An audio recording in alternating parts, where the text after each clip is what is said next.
बहुपरा या सांघाती मिळी चारा मनोनी जीवे साठी घेतली गाढोबाची पाटी बरवा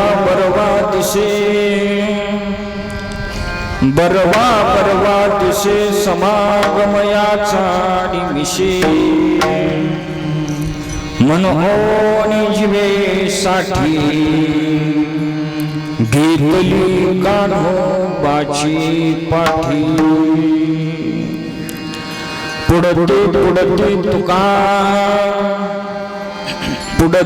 पुढती तुका सोकला सोकवितो लोका मनोनी जीवे साठी घेतली गाढोबाची पाठी विठ्ठल वसुदेव सुतं देवं कंसचाणूरमर्दनं देवकी परमानंदं कृष्णं वन्दे जगद्गुरु यन्तो प्रविश्य मम वाचमिमां प्रसुप्तां संजीव यज्ञखिल शक्तिधर स्वधाम्नाम् अन्यांशस्तचरण श्रवणत्वगाधीन् प्राणान्नमो भगवती पुरुषाय तुभ्यं महायोगपीठे तटे भीमरथं वरम पुण्डलिकाय धातुं मुनीन्द्रे समागत्य तिष्ठन्तमानन्दकन्धं परब्रह्मलिङ्गं भजे पाण्डुरङ्गम्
पांडुरंगा करू प्रथम नमन दुसरे चरण संतांची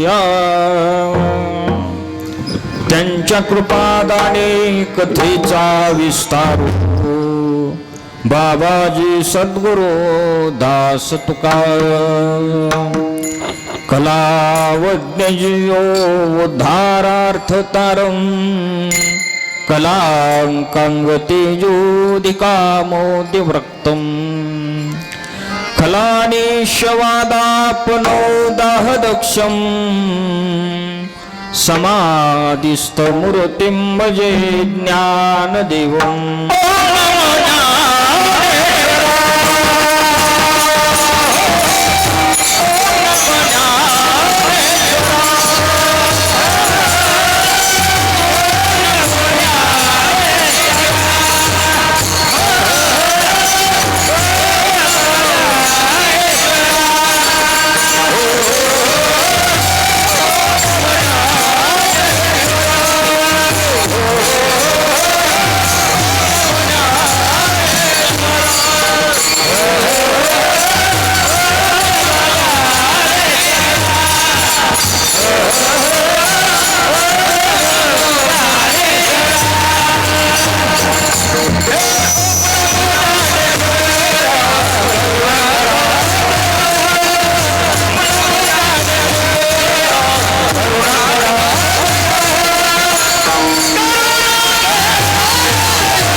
ओम नमो ज्ञानेश्वरा करुणा करा दयाळा तुमचा अनुग्रह लाधलो पावन झालो चराचरी गजाननं भूतगणादिसेवितं कपितजम्बोफलचारुभक्षणम् उमासुतं शोकविनाशकारकं नमामि विघ्नेश्वर पादपङ्कजं धन्यप्रताप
धन्य प्रताप पायाचा माझ्या सद्गुरू रायाचा जयांचे केल्या स्मरण होय सकळ विद्यांचे अधिकरण तेची वंदो श्रीचरण श्री गुरूंचे ते नमस्कारून आता विठाल विठाल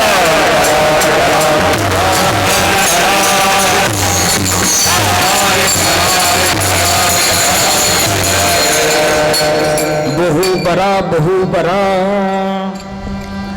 बहुबरा बहुबरा या संघाते मिळे चारा मन ओनी जीवे साठी घेतली कान्हो बाची पाठी प्रस्तुत प्राप्त आजच्या काल्याच्या कीर्तन रूपी सेवेकरता निवडलेला अभंग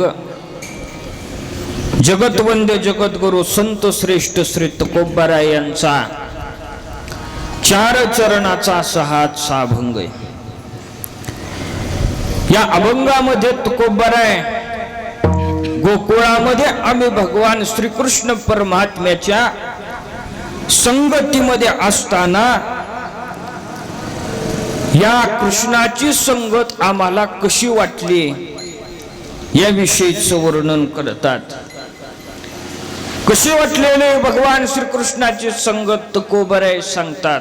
बहुबरा बहुबरा या संघाते मिळे चारा या कृष्णाची संगत म्हणले फार फार अशा पद्धतीने चांगली आहे, कारण याच्या संगतीमध्ये आम्हाला चारा खायला भेटतोय। काय भेटतोय? चारा खायला भेटतोय। या मृत्यू लोकामध्ये चारा सगळेच जण खातात, सुखाचा चारा खातात, दुःखाचा चारा खातात, पण म्हणले या कृष्णाच्या संगतीमध्ये आम्हाला केवळ सुखाचा चारा खायला भेटलेला आहे। या सांगाती मिळे चारा. म्हणलं कस काय हो कृष्णाची संगत तुम्हाला प्राप्त झाली? असं काय तुम्ही केलं तुमच्या जीवनामध्ये? काय दिलं म्हणले याच्या संगती करता तुम्ही? तुकोबराय म्हणले याची संगत आम्हाला गोकुळामध्ये उगच अशी नाही प्राप्त झाली. मन ओरी जीवे साठी घेतले कान्हो पाची पाठी. म्हणले आम्ही याला समर्पित केलेले, आम्ही याला समर्पण केलेले. कशाचं? म्हणले मन ओरी जीवेसाठी, जीवाचं समर्पण म्हणले आम्ही या कृष्णाला केलं. तेव्हा कुठं याची संगत आम्हाला आमच्या जीवनामध्ये प्राप्त झाली. तुकोबरायांना विचारलं का हो म्हणले तुमचा म्हणले कृष्ण कसा आहे, कसा दिसतोय तो? तुकोबराय म्हणले बरवा बरवा दिसे. कसा आहे? फार सुंदर सुंदर अशा पद्धतीने तो दिसतोय. समागमयाचा निमिषे फार सुंदर दिसतोय, बरवा बरवा दिसे. याच्या संगतीमध्ये आम्हाला एक निमिष जरी गेला तरी सुद्धा होणारा आनंद, या आनंदाची तुलना या जगातल्या खऱ्या अर्थाने सुखाशी कोणत्या करता येणार नाही. बरं, असा हा खऱ्या अर्थाने याच्या संगतीमधला आनंद तुकोबराय म्हणतात. आम्ही तर पुन्हा पुन्हा खऱ्या अर्थाने घेतोच. सोकला सो कवितो लोका, परंतु याच्या संगतीचा आनंद आम्ही सगळ्या लोकांना खऱ्या अर्थाने त्या ठिकाणी देऊ. म्हणून सोकला सो कवितो लोका. अर्थातच अशा या अभंगाचा महाराज या ठिकाणी भावार्थ अशा पद्धतीने होतोय. विठ्ठल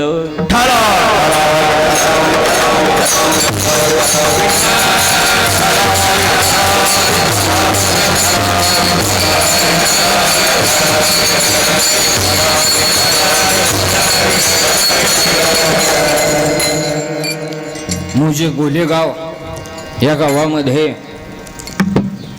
या ठिकाणी अखंड हरिनाम सप्ताह महाराज समस्त गावकरी मंडळीकडून आज या ठिकाणी आयोजन अशा पद्धतीने केलेलं होतं.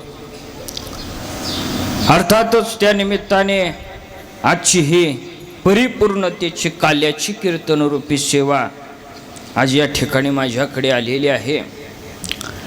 त्या निमित्ताने या ठिकाणी या सप्ताहाचे सर्व आयोजक मंडळी असतील, सर्व नियोजक मंडळी असतील, ज्यांच्या परमकृपेने महाराज या ठिकाणी या सप्ताहाचं आयोजन अशा पद्धतीने वर्षानुवर्ष खऱ्या अर्थाने होत आहे.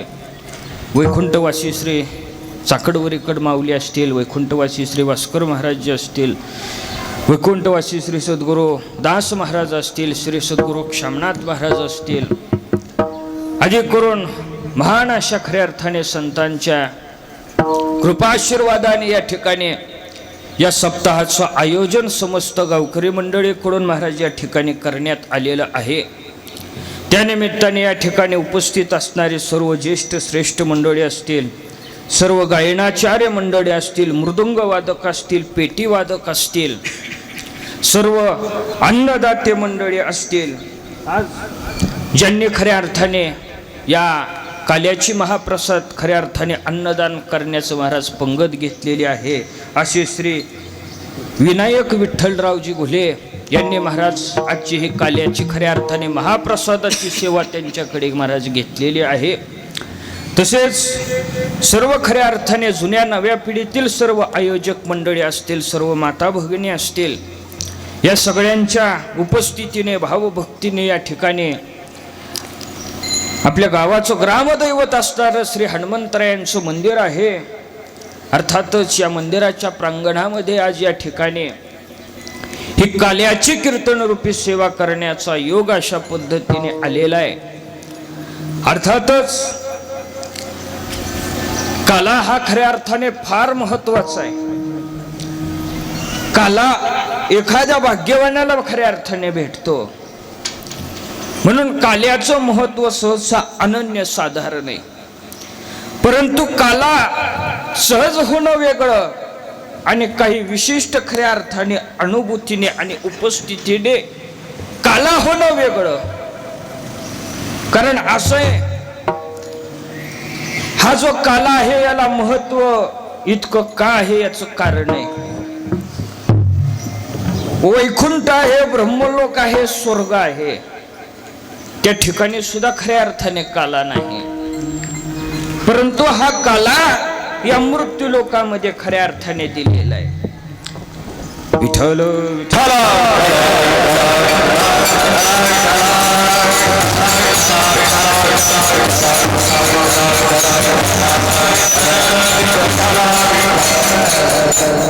एखादा सप्ताह असेल, एखादा ग्रंथ असेल, या सगळ्याची परिपूर्णता काल्याने होत असते. म्हणून सहसा काल्याला महत्व आहे.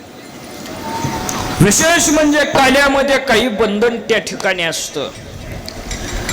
भगवान परमात्मा, भगवान श्रीकृष्ण परमात्मा हे या मृत्यू लोकामध्ये 125 वर्ष महाराज राहिलेले आहेत. 125 वर्ष राहिले, त्यामधले 11.5 वर्ष गोकुळामध्ये त्या ठिकाणी राहिलेले आहेत. त्यानंतर 13.5 वर्ष द्वारकेमध्ये भगवान परमात्मा राहिलेले आहेत.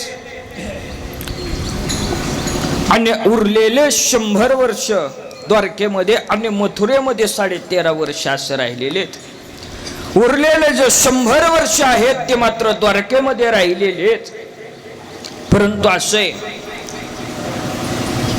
संतांनी खऱ्या अर्थाने काला करत असताना 125 वर्षामधलं एक विशिष्ट कालावधीचं चरित्र महाराज सांगितण्याचं बंधन आहे. ते कोणतं असेल तर 11.5 वर्षाचं भगवान श्रीकृष्णाचं चरित्र आहे महाराज. त्या चरित्रामध्ये पाहिलं का महत्व दिलेले, कारण बालवयामध्ये त्या केलेल्या महाराज लीला आहेत. एखाद्या लहान बालकाकडे पाहिले असतात, त्याचं वागणं, त्याचं बोलणं, ह्या सगळ्या बोलण्यामुळे आणि वागण्यामध्ये निरागसता आपल्याला पाहायला भेटते. तसं भगवान परमात्म्याचं हे बाल चरित्र महाराज त्या ठिकाणी आहे, त्यामध्ये निरागसता आहे. म्हणून खऱ्या अर्थाने हे चरित्र श्रेष्ठ महाराज सांगितलेले.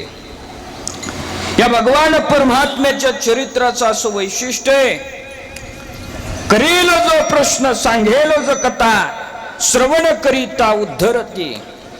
भागीरथी स्नाना श्रम लागे फार, करावे एकाग्र मन येथे. नामा म्हणे ऐसे बोले भागवत, श्री शुक सांगत परीक्षिते. या भगवान परमात्म्याच्या चरित्राविषयी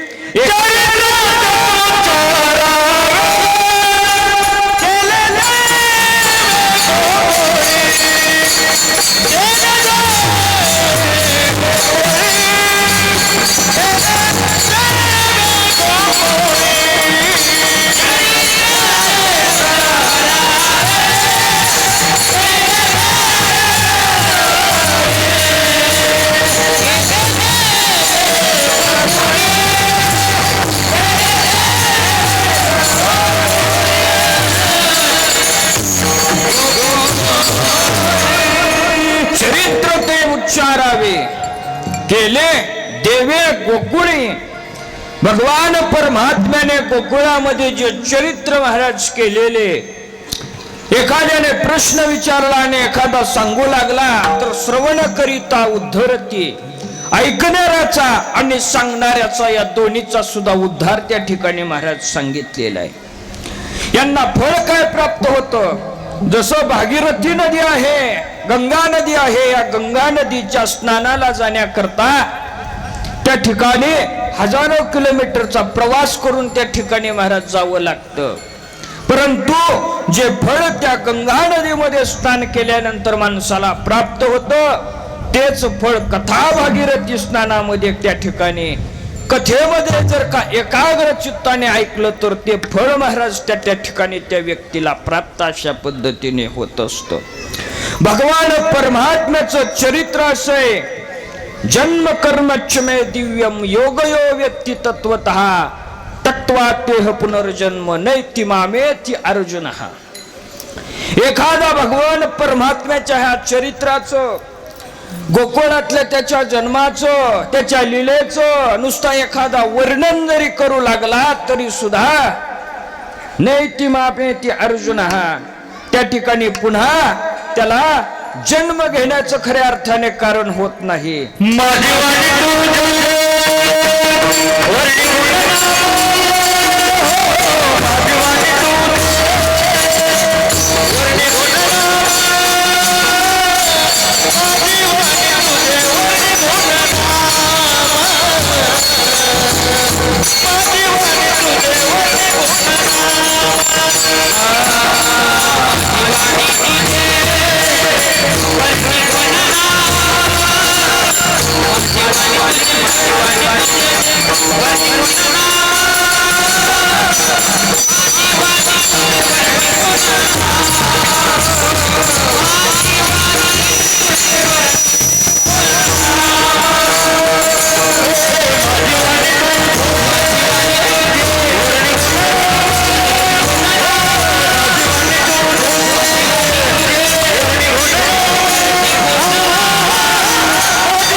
माझे वाणी तुझे वर्णी गुण नाम, या भगवान परमात्म्याचं गुणाचं वर्णन महाराज त्या ठिकाणी करावं. या श्रीकृष्ण परमात्म्याच्या चरित्राचं वर्णन करावं, परंतु एकही केवळ वर्णनच करावं. असं भगवान परमात्म्याने गोकुळामध्ये असं का केलं, भगवान परमात्म्याने असंच वागलं पाहिजे, हा विचार करण्याचा अधिकार मनुष्याचा नाही. भगवान परमात्मा कसं वागला याचा सुद्धा विचार करण्याचा अधिकार मनुष्याचा नाहीये. मनुष्याचा एकच अधिकार आहे, तो म्हणजे हा भगवान परमात्मा कसा वागला याचं जे चरित्र आहे ते महाराज त्याचं वर्णन करणं, एवढा मात्र मनुष्याचा अधिकार आहे.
कालाची केवळ परमात्म्याचं महाराज वर्णन करावं बरं का. आणि हा काला सुद्धा परमात्म्याच्या चरित्रानेच प्राप्त होतो. काला म्हणजे नेमकं काय? काला तुम्हाला सांगतो, परमार्थामध्ये काला करता येतो, विज्ञानामध्ये सुद्धा काला करता येतो. काही वेळेला काला असा करता येतो की त्या ठिकाणी मंडपाची गरज नाही, कशाचीही खऱ्या अर्थाने कीर्तन करायची गरज नाही, कशाची गरज नसताना सुद्धा माणसाला त्या ठिकाणी काला करता येतो. तसेच आज या ठिकाणी जर पाहिलं तर दही आणि खऱ्या अर्थाने लही आपण एकत्र करतो, याचा सुद्धा काला खऱ्या अर्थाने करता येतो. परंतु नेमका काला म्हणजे तरी काय, तर काला प्राप्त होणं.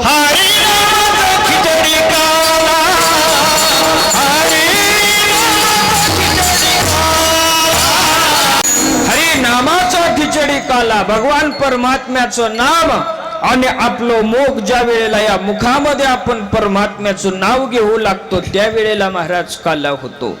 विज्ञानामध्ये कसं होतं, एखादा लिक्विड पदार्थ असेल, एखादा त्या ठिकाणी दुसरा पदार्थ असेल, एखादी पावडर असेल, त्या दोन्हीचं ज्या वेळेला एकत्रीकरण करतो त्यावेळेला सुद्धा विज्ञानामध्ये खऱ्या अर्थाने काला होतो. आणि भगवान परमात्म्याच्या हरिनामाचा सुद्धा त्या ठिकाणी काला होतो.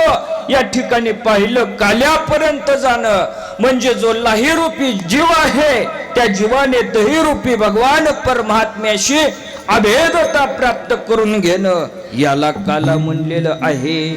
असा हा खऱ्या अर्थाने काला की जो भगवान परमात्म्याने गोकुळामध्ये महाराज केलेला आहे बर का. परंतु या गोकुळामध्ये असताना भगवान परमात्म्याच्या संगतीमध्ये असणारे सगळे जे काही सवंगडी होते हे सुद्धा काय सामान्य महाराज नव्हते बर का. ज्या असणाऱ्या गवळणी ह्या सुद्धा सामान्य नव्हत्या. कुणा सुनी, कुणी सुना, कोणी लेकी, कोणी एकी, स्वतंत्रता महाराज होत्या. या भगवान परमात्म्याचं वर्णन महाराज वेदाने केलेले, या भगवान परमात्म्याचं वर्णन श्रुती मातेने केलेले. परंतु असं झालंय, वेद जाणू गेला आणि पुढे मौनावला.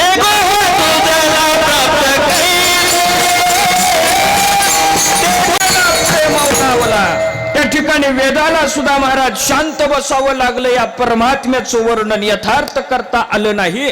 श्रुती मातेला सुद्धा हा भगवान परमात्मा कसा आहे हे कळालं बर का, कसा आहे हे कळालं, परंतु याचं पूर्ण स्वरूप महाराज कळालं नाही. या कुणाचं? या भगवान परमात्म्याचं. मग एखाद्या माणसाचा स्वभाव कधी कळतो? त्याच्या सानिध्यामध्ये गेल्यानंतर त्या ठिकाणी कळतो. म्हणून ह्या ज्या श्रुती माता होत्या ह्या काय झाल्या? कोणी सुना झाल्या, कोणी लेकी झाल्या आणि कोणी स्वतंत्रता महाराज झालेल्या आहेत. ज्या सुना होत्या त्या कर्मपर होत्या, ज्या लेकी होत्या त्या उपासनापर होत्या आणि ज्या सासवा होत्या त्या ज्ञानपर महाराज होत्या. या तिन्ही अवस्थेमध्ये असणाऱ्या गवळणी ह्या काय होत्या व गोकुळामध्ये महाराज होत्या. असणारे गोपाळ सुद्धा काय तुम्हाला सांगतो सामान्य नव्हते. रामप्रभूंच्या अवतारामध्ये असा प्रसंग घडला. गौतम ऋषीची पत्नी अहिल्या महाराज ज्या वेळेला रामप्रभूंचा पदस्पर्श महाराज त्या शिळेला झाला, त्यामधून स्त्री उत्पन्न झालेली. अनेक ऋषी मुनींपर्यंत, जपित तपस्वीपर्यंत ही बातमी कळालेली. अनेक ऋषी उठलेले, हातामध्ये दगड घेतली महाराज त्यांनी आणि ठरवलं परमात्म्याच्या चरण स्पर्शापासून निर्माण झालेली स्त्री म्हणले आपल्याकडे असावी. म्हणून सगळे ऋषी म्हणे रामप्रभूंकडे महाराज गेले. रामप्रभूंकडे गेले, रामप्रभूंना पाहिलं आणि पाहिल्याबरोबर त्या ठिकाणी हातातली दगड महाराज पडलेले आहेत. कारण हा भगवान परमात्मा पाहिला, इतका सुंदर आहे म्हणून याला एक नाव आहे मनोहर. मना हरती ती मनोहर. हा जो मनाचं हरण महाराज करतो म्हणून याला मनोहर म्हणलेले. आणि मोहन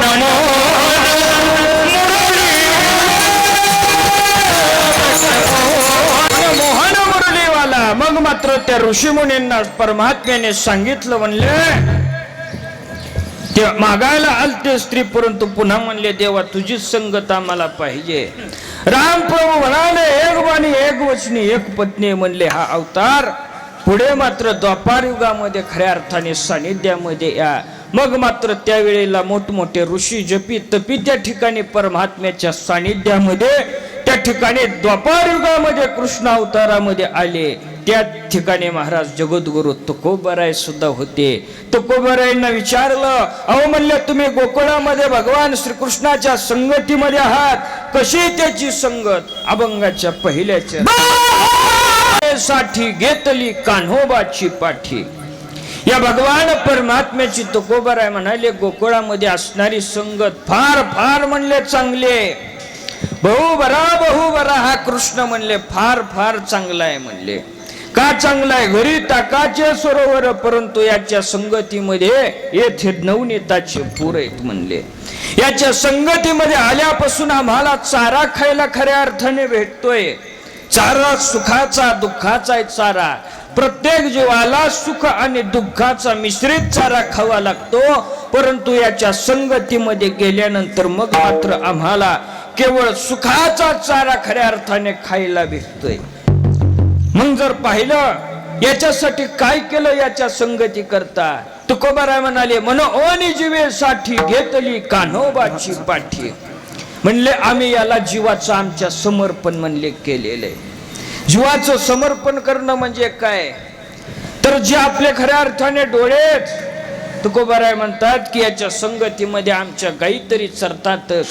गायी म्हणजे चरणाऱ्या वनामधल्या गायी आहेत, आणि गो म्हणजे खऱ्या अर्थाने इंद्रिय सुद्धा आहेत. आमची डोळे नावाची गाय आहे. ह्या डोळे नावाच्या गायीला याच्या संगतीमध्ये खायला भेटतील.